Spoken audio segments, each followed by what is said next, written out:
मागील काही दिवसापासून मार्केट खाली का येत आहे? काही प्रमुख कारणे आहेत. पहिलं की सेबीने जे एफ-आयच्या होल्डिंग पॅटर्न्समध्ये बदल केलेला आहे. सो सेबीने होल्डिंग पॅटर्नमध्ये बदल केलेला आहे. त्यामुळे एफ-आयने सेलिंग करणे कंपल्सरी झालेले आहे. पुढील काही दिवसात एफ-आयज आणखी सेलिंग करू शकतात. एफ-आयज म्हणजे foreign institutional investors.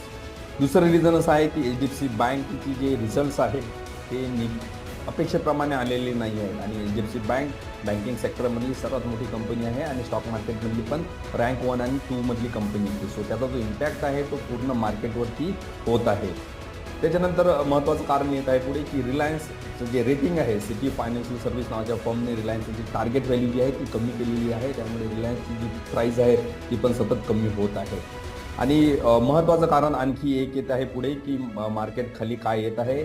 So November आणि डिसेंबर महिन्यामध्ये निफ्टी इंडेक्सने 9% रिटर्न्स दिलेले आहेत आणि